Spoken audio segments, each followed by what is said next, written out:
Makanya sekarang banyak kawan-kawan dari Malaysia, mereka berkunjung ke Aceh pada hari raya Aidul Adha dan melaksanakan kurban di Aceh, mengajak keluarganya. Masya Allah. Lalu kenapa?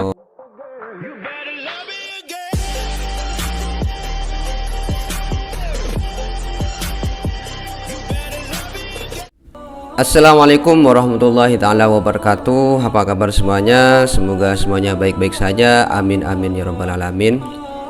Pada saat ini kami akan membahas salah satu video yang mungkin bisa dijadikan pelajaran untuk kita, ya mungkin khususnya untuk orang Indonesia. Ya, kita bisa belajar dari orang Malaysia, yang mana ada salah satu orang Malaysia itu melaksanakan ibadah kurban yang bertempat di Aceh, dan orang itu melaksanakan ibadah kurban ini bersama keluarganya pergi ke Banda Aceh. Masya Allah. Dan mungkin di antara kita mungkin ada yang masih bingung bagaimana cara melakukan ibadah kurban itu yang benar, apa syaratnya, apa rukun-rukunnya dan lain sebagainya. Entah mau disembelih di mana, atau mau disembelih di kampung sendiri atau di kampung orang lain, atau kita kasih kepada orang yang membutuhkan, atau kita tetap melakukan ibadah kurban di rumah sendiri walaupun orang-orang di sekitar kita sudah tidak begitu membutuhkan terhadap daging kurban tersebut dan lain sebagainya. Makanya jangan kemana-mana, tetap di sini karena ada salah satu ustadz yang akan memberikan pencerahan tentang hal ini, dan yang akan memberikan penjelasan tentang masalah kurban ini yaitu Ustadz Masrul Aidi. Jika Anda ingin menonton video aslinya, silahkan kunjungi link di deskripsi. Dan jika Anda ingin mendengarkan penjelasan tentang kurban ini dengan saya, don't go anywhere, stay here and check it out.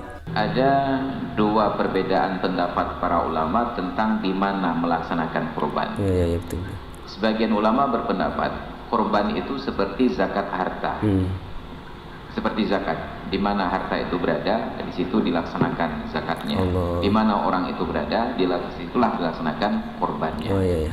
Tapi tidak sepakat demikian. Ada pendapat yang kedua katakan bahwa melaksanakan kurban di tempat yang orang lebih membutuhkan juga dibolehkan, tidak harus demikian.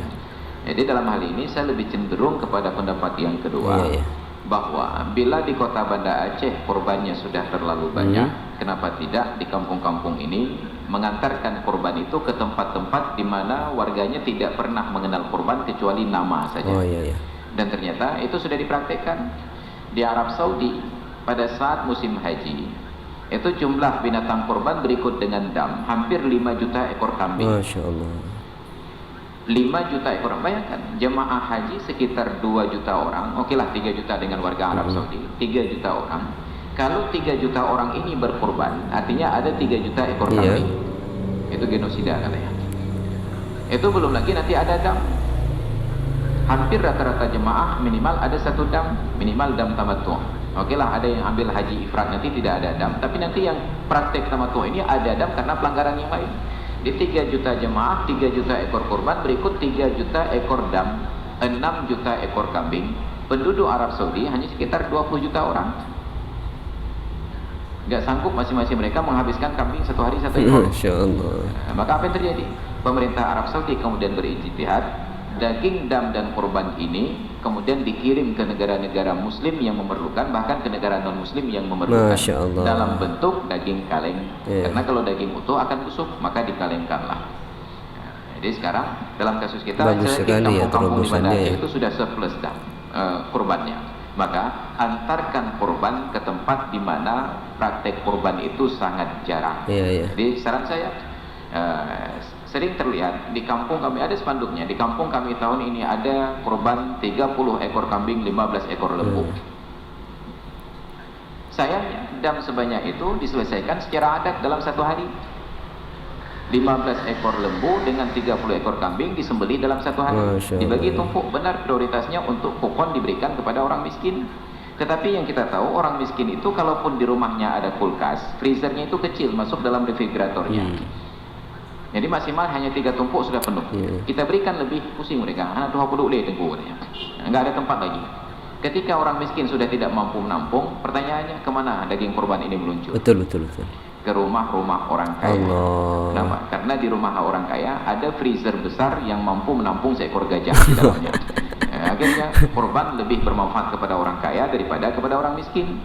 Makanya untuk ukuran Banda Aceh saya menyarankan agar kurban itu jangan sekaligus selesai disembelih di hari pertama, bagi hari kedua, hari ketiga, hari keempat. Kalau ada 40 ekor kambing, hari pertama 10, kedua 10, ketiga 10, keempat 10, dan tidak mungkin mudah untuk melaksanakan ini kecuali kalau pemerintah meliburkan Idul Adha berikut dengan 3 hari tasyrik. Jadi peran pemerintah juga penting dalam hal ini ya. Masya Allah ya, benar sekali. Dinas Tenaga Kerja dan Mobilitas Kependudukan, kebetulan kepala dinasnya sekaligus menjabat sebagai pelaksana tugas Sekda. Saya bisikkan ke beliau, Pak, tolong sampaikan kepada Bapak PLT Gubernur agar berani mengambil sikap untuk meliburkan Idul Adha 4 hari berturut-turut, mengisi kemuliaan hari tasyrik. Karena kita sudah diberikan leg spesialis dan undang-undang khusus ini. Yang ini belum sanggup kita isi, tiba-tiba ditambah dengan kanun poligami lagi. Maka coba isi yang sudah ada dulu, baru nanti kita cari yang lain lagi. Nah, makanya boleh melaksanakan kurban di tempat di mana orang membutuhkan, dan sangat disarankan minimal dengan hal demikian. Manfaat pertama, fakir miskin mendapatkan hak. Yang kedua, silaturahmi kita bertambah luas. Yang ketiga, kalau nanti ada kerabat kita ingin kawin ke sana, mas kawinnya udah turun sedikit. Yang keempat, kalau sekali-kali lewat ke sana terjadi kecelakaan, tidak akan dieksekusi sembarangan. Kenapa? Pak kecilnya kan bepoh orang kau nyoy tak kerubun berusaha kan. Maka kita selamat. Ada banyak manfaat ketika kita mau berbagi. Demikian. Terima kasih. Ada tambahan sedikit Ustaz.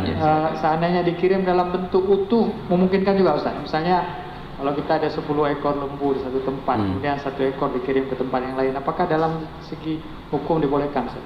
Ada kurang, ada lebihnya. Kekurangannya, saran Nabi kepada orang yang berkorban untuk menyaksikan proses penyembelihan. Tentu saja dengan dikirim dalam keadaan utuh kita tidak lagi menyaksikan. Kekurangannya kalau disembelih di tempat ini, kemeriahan pelaksanaan kurban di tempat tersebut kurang terasa. Mereka hanya menerima daging utuh saja. Padahal perintahnya dalam Al-Quran tersebut, liyashhadu manafi'a lahum wa yadhkuru ismallahi fi ayyamin ma'lumatin ala ma razaqahum min bahimatil an'am, agar mereka menyaksikan manfaat-manfaat milik mereka dan mereka bertakbir menyebut nama Allah pada hari-hari yang sudah diketahui. Kenapa bertakbir? Berdasarkan nikmat yang Allah berikan kepada mereka dari daging binatang kurban. Maka kalau daging binatang utuh diserahkan kepada mereka untuk dilaksanakan, tentu saja akan lebih meriah di tempat tersebut. Mereka mulai dari proses penyembelihan, ada takbir Allahu Akbar, Allahu Akbar, Allahu Akbar, dan mungkin saja dipertemukan dua-duanya.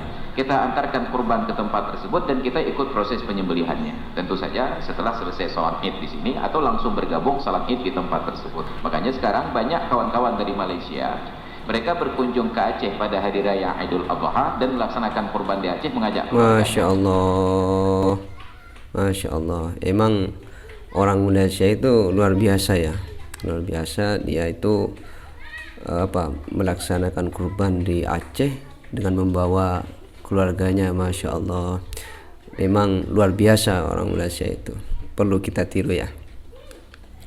Lanjut. Lalu kenapa tidak kita yang di Banda Aceh sekali-kali ke Maheng ataupun ke Cekung untuk melaksanakan kurban di sana, untuk bersama-sama dengan warga masyarakatnya, untuk kebersamaan itu terlihat.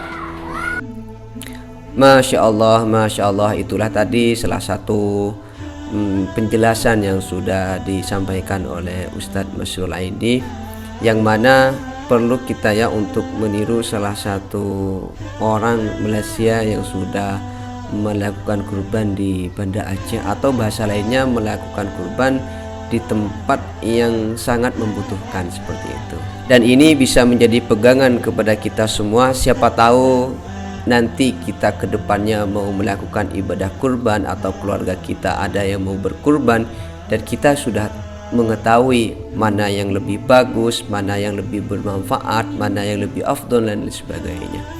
Dan kita tentunya tidak akan bingung lagi apabila kita mendengarkan penjelasan video ini tadi. Masya Allah, semoga bermanfaat. Mohon maaf apabila ada kesalahan. Assalamualaikum warahmatullahi wabarakatuh.